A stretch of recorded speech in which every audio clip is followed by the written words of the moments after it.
अल्लाह ताला ने दुनिया की सृष्टि की शुरुआत की तो उन्होंने सबसे पहले आदम अलैहिस्सलाम को मिट्टी से बनाया। अल्लाह ने आदम अलैहिस्सलाम को अपनी सबसे बेहतरीन सृजन के रूप में बनाया और उनमें अपनी रूह फूंकी।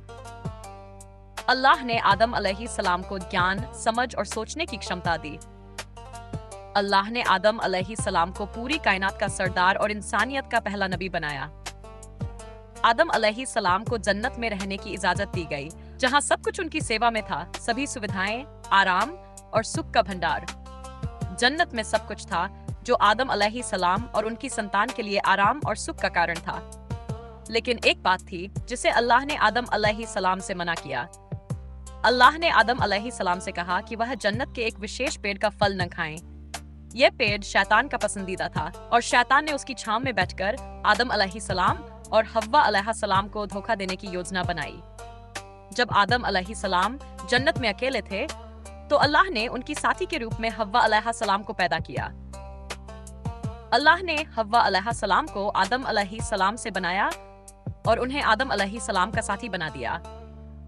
हव्वा अलैहिस्सलाम की उपस्थिति से आदम अलैहिस्सलाम को चैन और सुकून मिला और दोनों जन्नत में मिलकर खुशहाल जीवन बिता रहे थे।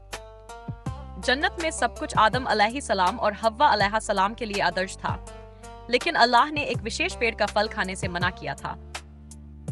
यह आदेश शैतान के लिए चुनौती थी, क्योंकि वह हमेशा इंसानों को गुमराह करने की कोशिश करता था। शैतान ने आदम अलैहिस्सलाम और हव्वा अलैहिस्सलाम को बहकाना शुरू किया। शैतान ने उन्हें यह भ्रम दिया कि यदि वे उस पेड़ का फल खाएंगे तो उन्हें हमेशा की जिंदगी मिलेगी और वे खुद को कभी बूढ़ा नहीं पाएंगे। उसने यह भी कहा कि यह फल उन्हें जान और समृद्धि का रास्ता दिखाएगा। शैतान ने अपनी चालाकियों से आदम अलैहिस्सलाम और हव्वा अलैहिस्सलाम को विश्वास दिलाया कि अल्लाह ने उनके साथ धोखा किया है और अगर वे इस फल को खा लें तो उन्हें कोई नुकसान नहीं होगा। शैतान की बातों में आकर आदम अलैहिस्सलाम और हव्वा अलैहिस्सलाम ने उस पेड़ का फल खा लिया। जैसे ही उन्होंने वह फल खाया, उन्हें तुरंत अपनी गलती का एहसास हुआ। उनका शरीर नंगा हो गया और उन्हें अपने कपड़े गिरते हुए दिखाई दिए। उन्होंने समझ लिया कि उन्होंने अल्लाह के आदेश का उल्लंघन किया है। उन्होंने तुरंत अपने पत्तों से अपने शरीर को ढकने की कोशिश की। आदम अलैहिस्सलाम और हव्वा अलैहिस्सलाम ने अल्लाह से माफी की दुआ की। उन्होंने कहा, हमने अपने आप पर जुल्म किया।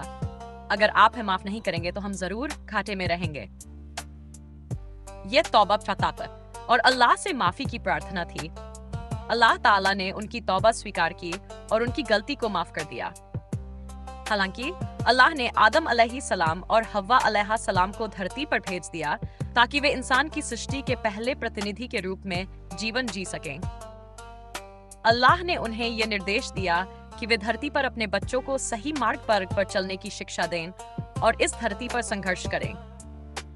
शैतान को इंसान को गुमराह करने का अधिकार दे दिया गया था, लेकिन अल्लाह ने इंसान को मार्गदर्शन और सच्चे रास्ते पर चलने की राह भी दिखाई थी। अल्लाह ने आदम अलैहिस्सलाम को नबी बनाकर भेजा ताकि वह इंसानों को सच्चे रास्ते की ओर मार्गदर्शन कर सकें। इसके बाद आदम अलैहिस्सलाम और हव्वा अलैहिस्सलाम के धरती पर आगमन के साथ ही इंसान की शुरुआत हुई। ये पूरी घटना ये भी सिखाती है कि इंसान गलती कर सकता है, लेकिन जब वह अपनी गलती को स्वीकार कर अल्लाह से माफी मांगता है तो अल्लाह उसे अपनी रहमत से नवाजता है। ये एक संदेश है कि इंसान को अपने गुनाहों से तौबा करनी चाहिए और अगर वह सच्चे दिल से तौबा करता है तो अल्लाह उसकी गलती को माफ कर देता है। इस कहानी से यह भी सीखने को मिलता है कि शैतान कभी भी इंसान को गुमराह करने की कोशिश करेगा, लेकिन यदि इंसान अल्लाह की राह पर चलता है और उसकी मदद करता है तो वह हमेशा सच्चे रास्ते पर आ सकता है।